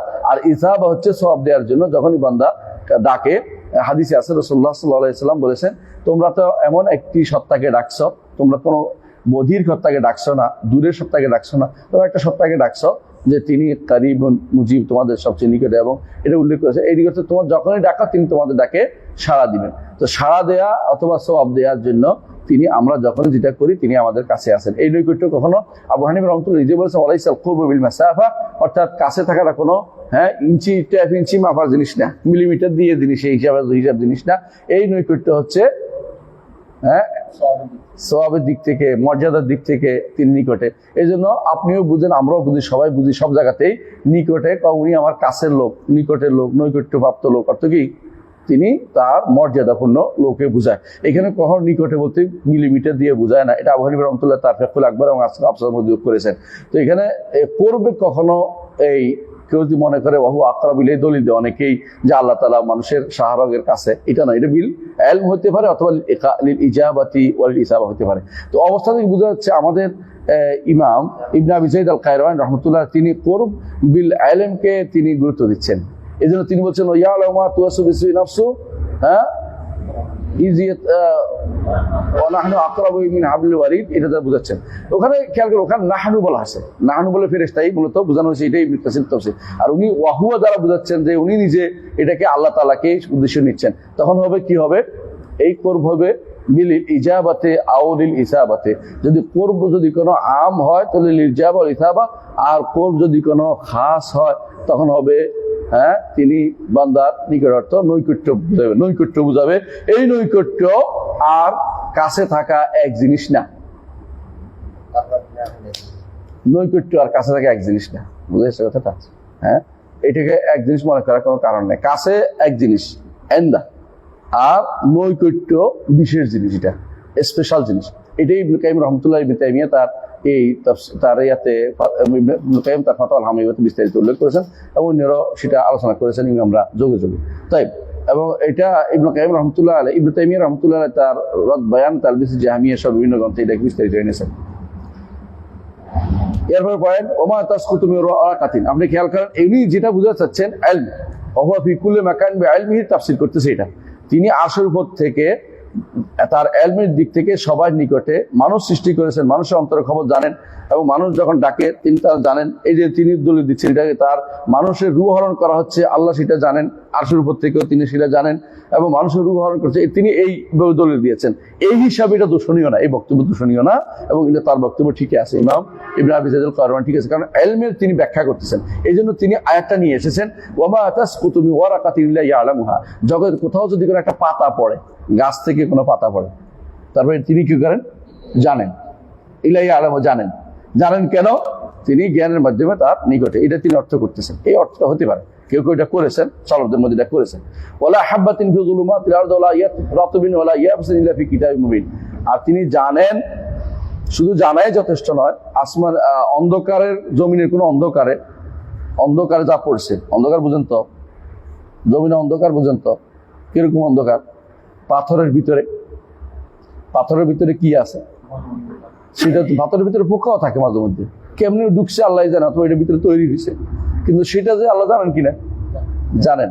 এবং শুধু জানা নয়, এটা লেখাও আছে ফি কিতাবিম মুবিন, লহে মাহফুজ এটা লেখাও আছে, শুধু জানা নয়। আল্লাহ তাআলার প্রত্যেকটা জিনিস ইলম, কুদরত, মাশিয়াত, খালক, চারটা জিনিস অতিক্রম করে আসে। এই সৃষ্টির প্রত্যেকটা জিনিস, সৃষ্টির প্রত্যেকটা জিনিস কি আছে? নির্ধারিত প্রত্যেকটা তাকদীর। প্রথমে কি? ইলম, তারপরে লেখা, তারপরে চাওয়া, তারপর হয়, এরপরে মানুষের জিনিসটা অস্তিত্ব আসে। তো অনেকেই এই জিনিসটা আজ পর্যন্ত সহ্য করতে পারে না। সেটা কোনটা জানেন? এখনো আজকে সকালে আমি একজনকে যখন বললাম যে, আপনারা এটা আলোচনা করছি এই জন্য জানার জন্য, একদিন যখন বললাম যে আল্লাহ তাআলা, তিনি বলতেছেন যে আল্লাহ তাআলার তাকদীর দুই ভাগে বিভক্ত, একটা হচ্ছে ঝুলন্ত আর একটা চূড়ান্ত। মুবরাম মুআল্লাকাত, বুঝছেন? ঝুলন্ত কেমনে হয়? কাঠটা ঝুলন্ত, কথা বুঝেন কিনা? মানে উনি দোয়াকে কোনোভাবেই উনি মিল করতে পারেন। দোয়া যদি পরিবর্তন হয় তাহলে ঝুলন্ত রয়েছে, হ্যাঁ, কিন্তু আল্লাহর কাছে কোনো ঝুলন্ত কোনো দলিল কিয়ামত পর্যন্ত কেউ আনতে পারে দলিল ঝুলন্ত। এটা বানাইছে বসে বসে, কি জন্য? ধারণা হচ্ছে এটা যে এটা নির্ধারিত না, তাহলে দোয়া কি কাম? কথা বুঝছি? কত বড় বিভ্রান্তি এটা। আল্লাহর কাছে কোনো কিছু ঝুলন্ত নেই, আমার কাছে আছে। আমি জানি না কি ভবিষ্যতে কি হচ্ছে। আমার দৃষ্টিতে জিনিসটা আমি দোয়া করবো, আল্লাহ কবুল করবে, কিন্তু আল্লাহ এটাতে কবুল করবেন আল্লাহ নির্ধারণ করে রাখছেন, এটা কবুল করবেন না কোনোটা সেটাও নির্ধারণ করে রাখছেন, যে অথবা কখন করবেন সেটা, আজকেরটা করবেন আগামী দিনটা করবেন সেটাও নির্ধারণ করে রাখছেন, এবং সেটার পরে কি হবে ওইটাও তো নির্ধারিত। কথা বুঝেন নাই? হ্যাঁ, দেখো আদম আলাইহিস সালাম একটা গুনাহ করেছেন, তাই না? এটা কি মুকাদ্দার না? এরপর তিনি দোয়া করেছেন, রব্বানা যালামনা আনফুসানা ওয়া ইল্লাম তাগফির লানা ওয়া তারহামনা লানাকুনান্না মিনাল খাসিরিন, তাই না? ওটা কি নির্ধারিত না অনির্ধারিত ছিল? আদম এটা নির্ধারিত। আদমের দোয়াটা কবুল হবে এটা নির্ধারিত ছিল না? নির্ধারিত না ছিল, আর কারোটা নির্ধারণ হওয়ার সুযোগ নেই। কারণ কি জানেন, তিনি তো এখন পৃথিবীতে আসেন নাই, তার সন্তান তো শেষ হয়ে গেছিলেন, এরপরে নবী আসার কোনো সুযোগ নেই, সব বরবাদ হয়ে যায়। আমরা বুঝলেন না কথাটা? মানে এর ফরজটা তো নির্ধারিত প্রত্যেকটা জিনিস। এখন কেউ বলে যে তিনি এখনো ঝুলন্তের মধ্যে ছিলেন, তাহলে কিন্তু তার সৃষ্টিগুলো কিন্তু আর কোনোদিন আসতে পারে না, কারণ ঝুলন্ত রয়ে গেছে এখনো। তাহলে বোঝা গেল আল্লাহ তাআলা আগে নির্ধারণ করেন না হয়ে যেত। আল্লাহ তাআলা তিনি দোয়ার পরে কি হবে সেটাও নির্ধারণ করে রাখছেন, কথা বুঝেন নাই? দোয়া সেটাও নির্ধারিত। তাহলে ঝুলন্ত বলতে কোনো কিছু আসলেই আল্লাহর কাছে বললা, এটা অর্থ হচ্ছে আল্লাহ তাআলা সম্পর্কে আল্লাহ সম্পর্কে খারাপ ধারণা পোষণ করা। আল্লাহ তাআলার কাছে সব কিছু নির্ধারিত। আমি যে আজকে পড়াবো এটা নির্ধারিত, দোয়া করবো নির্ধারিত, আগামী দিন কি হবে দোয়ার বিপদে সেটাও নির্ধারিত, এবং কোনটা হবে না সেটাও নির্ধারিত। অনির্ধারিত কোনো কিছু নাই বা ঝুলন্ত কোনো কিছু নেই, তার কিছু সবই নির্ধারিত। এইটা শোনার পরে সকালে একজনে খেপে গেছে, বলছে তাহলে তো আমরা আল্লাহ তো সবই নির্ধারণ করছি, আমরা আর কি করি? তাহলে আমরা যে এই কোয়েশ্চেন এটাও নির্ধারিত, আপনি যেটা বলবেন এটাও নির্ধারিত আছে। আপনি যে কথা বলছেন এটাও নির্ধারিত আছে, এবং এর মাধ্যমে আপনি বিভ্রান্তির দিকে যাচ্ছেন, এটাও নির্ধারিত আছে। আপনি নির্ধারিত নাই কোনো কিছু নেই, এবং আমি যে আপনারা বলবো ধমক দিব এটাও আছে, এরপরে কি করবো এটাও আছে, আপনার এরপরে কোন দিকে যাবেন ওইটাও লেখা আছে। আপনি কোনো কিছু দেখবেন না, তো আমরা যেমনি না চাও তেমনি না চাই, আমরা এটা না। কারণ আপনি এই যে কথা বলতেছেন যে যেমনি না চাও না, আপনি যে ইচ্ছাকৃত কথা বলতেছেন, সুতরাং যেমনি না চাও তেমনি আপনি আপনার ইচ্ছাটাও আছে এর মধ্যে। ইচ্ছা করলে যে আপনি বের হইতে পারবেন না ওইটাও আছে, আল্লাহ তাকদীরের বাইরে যেতে পারেন ওইটাও আছে। আপনি এখন তাহলে আপনার করণীয় হচ্ছে শুধু হ্যাঁ, শরীয়ত অনুযায়ী আমল করা। আপনার কাজ হচ্ছে শরীয়ত শুনছেন এর উপর আমল করে দাও। আমৃত্যু কোনোভাবেই ভয় থাকা, কোনোভাবে নির্ভয় হবেন না যে আমি মৃত্যুর আগেও আমার তাকদির আসে আমাকে উল্টাই ফেলতে পারে। আমি সবসময় দোয়া করে থাকবো যাতে আমার তাকদিরে ভালোটা হিসেবে বিবেচিত হয় এবং আমি যেন ভালো লেগছে আমি বুঝতে পারি, সবাই বুঝতে পারে, সেই হিসেবে আমি জান্নাতে যেতে পারি। আল্লাহ তাআলা কাকে জান্নাত দিবেন কাকে জাহান্নামে দিবেন তা নির্ধারণ করেন নাই, নির্ধারণ করে রাখছেন। এই নির্ধারণ করার তিনি জানেন কাকে কি নির্ধারণ করছে, সেটাই তিনি সেটার থেকে লিখেছেন। সব লিখছেন আমরা বলি না, হ্যাঁ, যা লেখার তিনি লিখেছেন। তারপরে যা হওয়া চায় হয় এবং যা এরপরে সেটা তিনি ইচ্ছা করেন তারপরে সেটা সৃষ্টি হয়।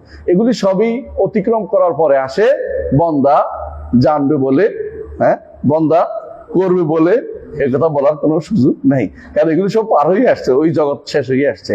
ওইটা শেষ হওয়ার পরে বন্দা জগৎ দূর পৃথিবীতে আসছে। আল্লাহ নির্ধারণ করছে বন্দা কি করবে, বন্দা কি চাইবে, বন্দা কি কতক্ষণ গুনাহ করবে, কতক্ষণ তওবা করবে, কখন তওবা করতে পারবে না, কখন তারপরে শাস্তি আসবে, অথবা কোন বন্দা কি করবে, এগুলো সব নির্ধারণ করে রাখছেন তিনি। তার এই নির্ধারণের বাইরে কোনো কিছু নাই। এটাকে আমাদের মনে রাখতে হবে, তিনি সবকিছু সুনির্ধারণ করে রেখেছেন। ওয়ালা ওমা তাসকুতু মিন ওয়ারাকাতিন ইল্লা ইয়ালামুহা, যত কাগজ পড়ে তিনি জানেন। ওলা হাব্বাতিন, এমন কোন দানা, দানা বুঝুন তো, শস্য দানা, সরিষার দানা ইত্যাদি, যাই হোক, বা কোনো ফিজুলুমাতিল আরদে, জমিনের কোথায় এই দানাটা আছে বা পড়ছে সবই তিনি জানেন। এবং সেটা ওলা রতবিন ওলা ইয়াবিসিন, কোথায় আর্দ্র জায়গায় পড়ছে অথবা কোনো শুষ্ক জায়গায় পড়ছে, ইল্লা ফি কিতাব মুবিন, এটা জানেনও, লেখাও আছে। এবং তিনি চান এটা থেকে অঙ্কুর উঠুক, সেটাও তিনি চান। এরপর অঙ্কুর সৃষ্টি হয়, সেটাও অঙ্কুর সৃষ্টি হয়। আর কোনটাতে চান না অঙ্কুর উঠুক, উঠে না। এটা সরিষা বানায় না গ্রামে ধান খেতে, কিছু কোনোটা উঠে কোনোটা হয় না, কোনটা উঠে না, কারণ তিনি জানেন কোনটা উঠবে কোনটা উঠবে না। ঠিক আছে, পড়াটাও জানেন, বের হওয়াটাও জানেন। তিনি চান যে বের হোক, হচ্ছে। তিনি চাইবেন না চাষিটা আর বের হবে না, এটা তাঁরই একান্ত ইচ্ছে। এটা কি মানে এইভাবেই মানাতে হবে। জি, হ্যাঁ, আলাল আরশ ইস্তাওয়া ওয়া আলাল মুলকি ইস্তাওয়া, হ্যাঁ, আলাল আরশ ইস্তাওয়া, এবার বুঝছেন তো, আলাল আরশ ইস্তাওয়া, আরশের উপরে তিনি উঠেছেন। এই অনুবাদ ছাড়া আর কোনো অনুবাদ শুদ্ধ নেই। আরশের উপরে উঠেছেন, আরশের উপরে উচ্চ হয়েছেন। উচ্চ হয়েছেন অর্থ কি বলেন তো? লম্বা হয়েছেন, বরবাদ করেছেন আপনি, অর্থ করেছেন। অনেকে এই অর্থ করতে নিয়ে নিজেকে হাসির পাত্র করেছেন। কেন এটা করেছেন? আমার বিরোধিতা করতে হবে তাই নতুন একটা কিছু দিলাম, কিন্তু অর্থটা করলে দুনিয়ার মানুষ হাসা কিছু বলবেন, অর্থটা অর্থ হয় না। আপনি ভালো করে দেখেন, আল আরশ ইস্তাওয়া, অর্থ ইস্তাওয়া আল আরশ অর্থ হইল উপরে উঠেছেন। আপনারা বলেন ফাইজা ইস্তাওয়াইতা আনতা মা'আকা আলাল ফুলকি, আপনি এবং আপনার সাথীরা যখন নৌকার উপরে উঠবেন, ওখানে বলেন নৌকার উপর উঁচু হয়েছেন, নৌকা নিচে মানে নৌকার উপর উঁচু হয়েছেন, এটা কেউ বলে না। এই অর্থাৎ নিজে যখন নিজের মনোভূত অর্থ করবেন তখন অন্য জায়গাতে, এটা খেয়াল করেন না যে অন্য জায়গাতে তো আমি অর্থ করতে পারবো না। বরং আপনি যে আল্লাহ উপরে উঠে অর্থ করেন সব জায়গায় করতে পারবেন, কোরআন হাদিসের সব জায়গাতে আপনি এই অর্থটা করতে পারবেন। কিন্তু এরা এই অর্থ করবে না কেন? কোথাও করবে না, কোথাও করবে। তাদের মধ্যে এখনো পর্যন্ত আশারিয়ত গালেব আছে। উপরে উঠা শুনলে তাদের মাথা খারাপ হয়ে যেত, তো একটা কাজ করে বলছে, হ্যাঁ হ্যাঁ কেমন এটা করলো, মানে এই যে মাথার ভিতরে যেটা ঢুকছে, এই জন্য তারা শব্দ এটা মানতে রাজি হয় না কোনোভাবে। এটা মানলে তাদের মনের ভিতরে একটা ইয়ে আসে যে তাহলে তো চলে আসে। এই তাহলে তো যখন অন্তরে আসে তারা এখনো আশারি রয়ে গেছে, যদিও তারা নিজেদের কথাবার্তায় সালাফি দাবি করে, কিন্তু তাদের কর্মকাণ্ডে আশারি, তাদের চিন্তা চেতনায় আশারি রয়ে গেছে, জন্য তারা আল্লাহকে উপরে উঠতে মানতে পারে না। এমনকি কেউ মধ্যে বাড়াবাড়ি করতে করতে ইস্তাওয়ার তো কি করে জ্বালাসা করে ফেলছে, বসে গেছে। আল্লাহ তাআলা বসে যাওয়া, বসা আল্লাহ তাআলা যদি সিফাত সাব্যস্ত হয়, এটাকে আমরা অস্বীকার করতে পারি না, এটা বাস্তবতা আছে। কিন্তু ইস্তাওয়ার অর্থ বসা না। আমি কি বোঝাচ্ছি কথাটা? ইস্তাওয়ার অর্থ বসা না। আল্লাহ তাআলা বসা হাদিস যদি অন্য হাদিসে আসে যে ইয়াউমা জালাসা রাব আলাল কুরসি, একটা হাদিস আছে, যে হাদিসটা ইবনে খুজাইমা উল্লেখ করেছেন, এবং এটা কেউ কেউ সহিহ বলেছেন হাদিসটা, যে সেদিন কি হবে, যেদিন আল্লাহ তাআলা কুরসির উপর বসবেন, একটা বর্ণনা আসছে। তো আরশের উপর বসবেন কোন বর্ণনা আসছে, তাহলে বসাটা আমরা অস্বীকার করছি না, এটা অন্য বর্ণনা। কিন্তু এটা হলো ওই দিনের কিয়ামতের দিনের কথা, যদি কোনো শুদ্ধ হয় হাদিসটা। কিন্তু এইটা ইস্তাওয়ার অর্থ না, ইস্তাওয়ার অর্থ জালাসা হয় না। এবং কেউ যদি বর্ণনা বলে থাকে আলেমরা, যুগে যুগে আলেমরা, ওহাল ইয়াকুল ইস্তাওয়া ইল্লা বিল জুলুস, তো তারাও কিন্তু এটাকে তাবিল করে নিছে। কোনো আলেম বললেও ভুল করেছেন আগে। অর্থাৎ খালি ওহাল ইয়াকুল ইস্তাওয়া ইল্লা বিল জুলুস, অর্থাৎ না বসে কি উপরে উঠা যায় নাকি, এটা তো ভুল কথা। না বসে উপরে উঠা যায় কিনা এটা সবাই জানে, কারণ নৌকা তো বসে না। ওয়াস্তাওয়াত আল জুদি, নৌকা কি বসছে? যদি পাহাড়ের উপরে বসছে, তাহলে বোঝা গেল যে উনি যে বলছেন এটা ভুল বলেছেন, উনি লাজিমি অর্থ বলছেন। লাজিমি অর্থ দিয়ে আল্লাহর জন্য লাজিমি অর্থ সাব্যস্ত করা যায় না। আল্লাহর জন্য কি করতে হয়, যেই শব্দটা আসছে ওইটাই বলতে হয়। লাজিমি অর্থ বললে অনেক কিছুতেই বিভ্রান্তি তৈরি হবে। লাজিমি অর্থ যদি শুদ্ধ হয় সেটা বলা যাবে, অশুদ্ধ হলে সেটা বলা যাবে না। বুঝে আসছে? লাজিমি অর্থ বুঝেননি? কথার দাবি যেটাকে বলে, কথার দাবি আবশ্যকীয় অর্থ বানানো, সেটা ঠিক নয়। যেটা আসছে ওটুকু বলেন, এর পরেরটা বলবেন না। এরপরটা এই জন্য যখন বলছে যে যখন কোন কোন ইমাম বলছে যে ওয়ালাইসা বিমানাল ইস্তিকরার, আল্লাহ আরশের উপর উঠেছেন, অর্থ এই নয় যে আল্লাহ সেখানে স্থির আছেন। হ্যাঁ, অথবা তখন ইমাম ইমাম ইমাম ইমাম যাহাবি বলছেন ইয়া লাইতাহুল আমি ইয়াফলাহাদিল কালিমা, ইয়া যদি কোন হায় এই কালিমা না কইতো। কারণ এটা তুমি বাড়তি কথা বলার দরকারটা কি, যে তিনি সেখানে স্থির রয়েছে কিনা, সুস্থির না অস্থির, এগুলো তো বাড়তি কথা। এই বাড়তি কথা না বলে তিনি আল্লাহ আরশের উপর উঠেছেন, একটু সীমা থাকা তোমার দরকার ছিল। কথা বুঝতে পারছেন? ইস্তেওয়ার অর্থ এই অনুবাদটাই শুদ্ধ। অন্য কোনো অনুবাদ আপনি যতই করেন আপনি বিপদে পড়বেন, কোথাও আপনি সঠিক কথা আনতে পারবেন না। এখন কেউ যদি বলে আরোহণ করেছেন, এটাও দূষণীয় না, কারণ সাদা শব্দটা আসছে। আলা উপরে উঠেছেন, ইরতাফা উপরে উঠেছেন, এটাই অর্থ। আরোহণ করেছেন বলতে পারবেন, কিন্তু সাধারণত আরোহণ করে আরেকটা অর্থ চলে আসলে রাকেবা, মানে সওয়ার হওয়া। এটা এর মাথায় আসে, মাথায় আসুক আর না আসুক, আর সহায়তা যেহেতু আসছে উপরে উঠেছেন অর্থটা হতে পারে, কোনো সমস্যা নেই। সহায়তা আলা অর্থাফা, এটা হলো ইস্তাখারা, তিনি আরশের উপরে আছে, এটা বোঝাবে। সিফাত জাতি হিসাবে ইস্তাখারা, তিনি আরশের উপরেই আছে, এটাকে সাব্যস্ত করতে হবে। কথা বুঝছেন? আর ইস্তাখারা অর্থ আপনাদের যে ইস্তাখারা, এটা কি সুস্থির হওয়া, এরকম সুস্থির অর্থ করা যাবে না। অর্থাৎ তিনি উপরে আসেন, নড়াচড়া, হারাকা, এই জাতীয় কথাবার্তা উল্লেখ না। আমরা বলবো তিনি উপরে আসেন, কিভাবে উঠেছেন সেটা আমরা জানি না। আমরা উঠতে হলে কি করি, সিঁড়ি বেয়ে উঠি, অথবা লাভ দিয়ে উঠি, হ্যাঁ, অথবা রশি বেয়ে উঠি। কিন্তু আল্লাহ তাআলার জন্য কোনোটাই সাব্যস্ত করা যাবে না। তিনি কিভাবে উঠেছেন সেটা আমরা জানি না। কাইফে ইস্তেওয়া বলা যাবে না, কিভাবে তিনি উপরে উঠেছেন বলা যাবে না। এটা হচ্ছে আমাদের নীতি, এটাকে মনে রাখতে হবে। তিনি আর ইস্তেওয়া সাব্যস্ত করতেছেন কে? ইমাম ইবনে আবি যায়েদ আল কায়রওয়ানি। বোঝা গেল ওই সময় পর্যন্ত বিভ্রান্তি মানুষের ভিতরে আসে নাই। ওয়াসিফাতিল ওয়ালাল মুলক ইহতাওয়া, এবং তিনি রাজত্বকে কি করেছেন, তার রাজত্বকে তার পরিবেষ্টন করে আছেন। বুঝে আসছে? সমস্ত রাজত্ব তার ইহতাওয়ার বাইরে কোনো কিছু নাই। অর্থাৎ তিনি তার পরিবেষ্টনের বাইরে কোনো যেতে পারেন। এই পরিবেষ্টন কি হাত দিয়ে করছে? এটা কি বিলাল? এই ইহতাওয়া বিলাল, অর্থাৎ তিনি সবকিছুকে পরিবেষ্টন করে আছেন। এই পরিবেষ্টনের বাইরে কেউ যেতে পারে না, কোথাও কেউ পালিয়ে যেতে পারবে না। কারণ এর আগের আয়াতে বলা হয়েছে যে জুফি যুলুমাতিল আরদি ওয়া ফি রাতমি ওয়া লা ইয়াবসিন ইল্লা ফি কিতাবিন মুবিন, তিনি অন্ধকারের প্রকোষ্ঠে কোথায় কি হচ্ছে সেটাও তিনি জানেন, তার ইলমের মাধ্যমে সেটা সবকিছুকে পরিবেষ্টন করে আসেন। ইলম এবং কুদরা দুটো দিয়েই পরিবেষ্টন করে আসেন। জি, এরপর আল্লাহুল আসমাউল হুসনা থেকে ইনশাআল্লাহ আগামী ক্লাসে পড়ব। সুবহানাকাল্লাহু ওয়া বিহামদিকা আশহাদু আল্লা ইলাহা ইল্লা আনতা আস্তাগফিরুকা ওয়া আতুবু ইলাইক। আসসালামু আলাইকুম ওয়া রাহমাতুল্লাহি ওয়া বারাকাতুহু।